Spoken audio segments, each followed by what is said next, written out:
Bonjour à tous, je m'appelle William Lajeunesse, je suis un des encadreurs du club de course à pied Marie-Brun. Aujourd'hui, la capsule que je vous présente, je vais vous parler des types d'entraînement traditionnels à la course à pied. Je vais vous parler un peu du relief et des types de surfaces qu'on peut rencontrer en tant que coureur. Et je vais vous parler de comment on peut agencer et varier tout ça pour rendre notre planification d'entraînement idéale. Pour commencer, il y a l'entraînement en continu, donc la fameuse longue sortie du coureur. C'est un entraînement qui est fait à faible intensité, mais sur une longue période. Donc, faible intensité, on va dire que je ne vais pas trop vite. Je suis capable d'avoir une conversation avec un autre coureur en même temps que je fais mon jogging. C'est un entraînement continu, donc il n'y a pas d'interruption. C'est sans pause pour récupérer, d'où la faible intensité. Et je peux faire un long volume. Donc, je pourrais par exemple faire une sortie de 8 km ou de 40 minutes à une vitesse relativement facile à maintenir longtemps. Les avantages de l'entraînement continu, ça permet une progression qui est lente, donc comme je vous disais tantôt, c'est un entraînement qui n'est pas à une haute intensité, donc ça permet de diminuer les risques de blessures, puisqu'on y va à notre rythme sans trop pousser la machine. C'est une formule avantageuse pour les coureurs de longue distance, donc les coureurs de marathon, les coureurs de demi-marathon qui ont besoin d'accumuler beaucoup de volume dans leur entraînement hebdomadaire. Au niveau de l'entraînement continu, c'est favorable pour l'endurance aérobie, ou c'est appelé l'endurance fondamentale, qui est un des facteurs clés pour un bon coureur de longue distance. Finalement, pour un coureur qui fait beaucoup d'entraînement d'intensité, de volume dans sa semaine, cet entraînement continu, cette longue sortie peut lui servir de récupération active. Pour l'entraînement par intervalle, on peut parler d'intervalle court, d'intervalle moyen, d'intervalle long. C'est un type d'entraînement où, contrairement à l'entraînement continu, il y a des périodes de récupération, des périodes de pause. Donc, ça nous permet de travailler avec une plus haute intensité, mais sur une plus courte durée. Donc, je donne un exemple, l'entraînement de lundi, le 25 mai, pour le groupe progression, c'était 10 répétitions de 30 secondes avec une récup de 1 minute. Puis la vitesse, c'est une vitesse quasi sprint ou sprint pour ceux qui en sont capables. Donc, c'était des courtes périodes à haute intensité, suivies de repos. Ça, c'est un exemple d'intervalle court. Pour l'intervalle long, un autre exemple que je peux vous donner, c'est l'entraînement de lundi le 18 mai pour le groupe Évolution. C'était 8 fois le tour du quartier des maisons mobiles avec une récupération de 3 minutes. Puis la vitesse, on parle d'un pace, d'une allure pour 5 km. Donc, en ce qui concerne les avantages des entraînements par intervalle, on parle d'une amélioration technique parce qu'on va à une vitesse plus élevée, une vitesse qui s'apparente à ce qu'on ferait en compétition. Donc, on s'améliore techniquement à la vitesse qu'on va courir en compétition. Et aussi, un gros avantage, c'est qu'on va chercher toutes les capacités, les fondements d'un bon coureur, donc ce qui est VO2 max, ce qui est endurance aérobie, ce qui est endurance anaérobie, même on peut aller toucher un peu à ça. On va toucher à notre VAM, la vitesse aérobie maximale. Donc au niveau physiologique, on va chercher beaucoup d'avantages avec les entraînements par intervalle. C'est aussi plaisant parce que c'est une économie de temps, contrairement à un entraînement continu, une longue sortie de 40-50 minutes. Avec un entraînement par intervalle, en 20-30 minutes, on est capable d'aller chercher les mêmes bénéfices, sinon plus. On passe au dernier type d'entraînement principal, c'est le fartlek. C'est un entraînement qui est un peu moins continu. Le fartlek, ce que ça veut dire, c'est un jeu de vitesse. Donc, c'est un entraînement où on peut faire des petites périodes d'intensité, comme des grandes périodes d'intensité, à des vitesses qui vont de lent à moyen à rapide. Donc, c'est très aléatoire, c'est très varié. Donc, au niveau des bénéfices, on va chercher les mêmes que l'entraînement par intervalle, VAM, VO2 max, endurance aérobie, endurance anaérobie, etc. Mais ce qui est plaisant comme avantage, c'est que c'est un entraînement qui est différent, qui est très varié, donc ça amène du plaisir, ça change le mal de place, comme on dit. Pour conclure sur le fartlek, c'est aussi plaisant parce que c'est pas un type d'entraînement qui nécessite un chronomètre ou une piste qui est bien mesurée par rapport aux distances qu'on va parcourir.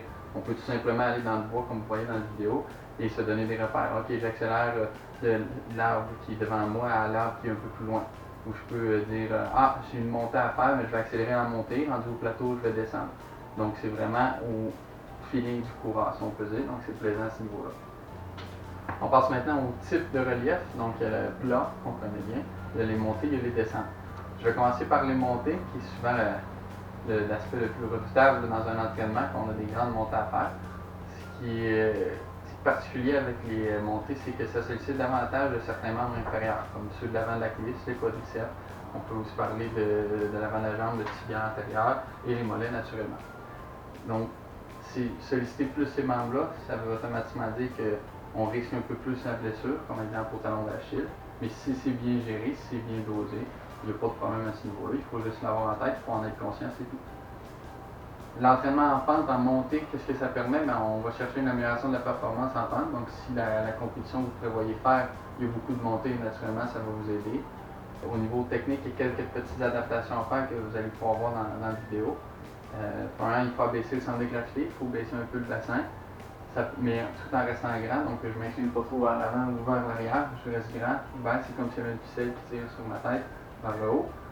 Et j'essaie de diminuer l'amplitude de mes foulées, mais d'augmenter la fréquence. Donc, c'est des plus petits pas, ce qui me permet de rester plus en contrôle, puis de ne pas aller en extension complète et là, perdre beaucoup d'énergie à faire chacune de mes foulées. Donc, vous pouvez aussi remarquer dans la vidéo, je me sers énormément plus de mes bras sont très actifs, la fréquence augmente autant au niveau des jambes que des bras.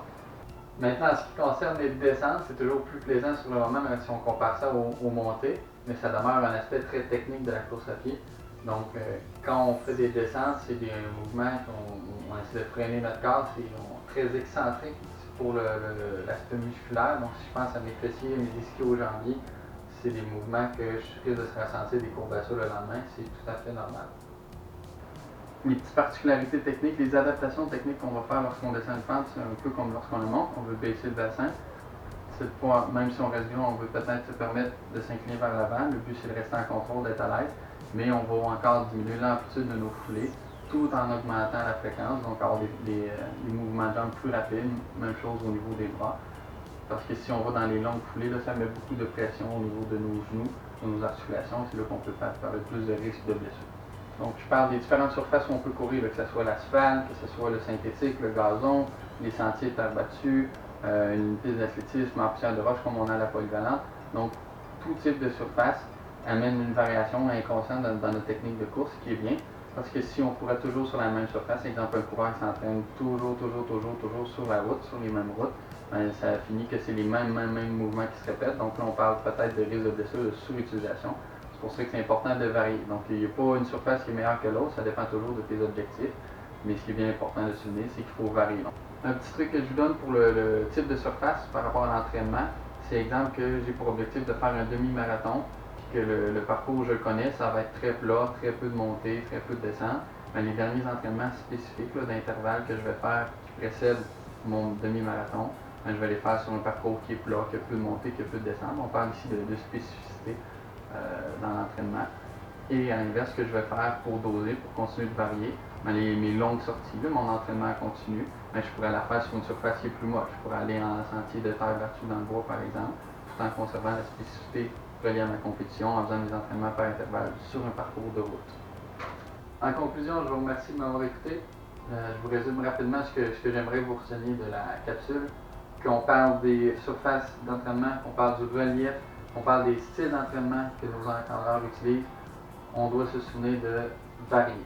On ne peut pas utiliser toujours les mêmes styles d'entraînement ou les mêmes surfaces parce qu'à ce moment-là, on se met à parler de surutilisation puis de risque de blessure accrue.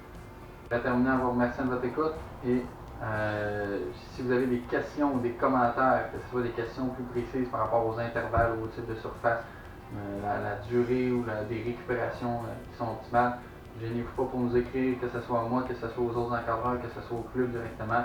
Ça va nous faire plaisir de vous aider. Je vous souhaite un bon entraînement, une bonne semaine. À bientôt!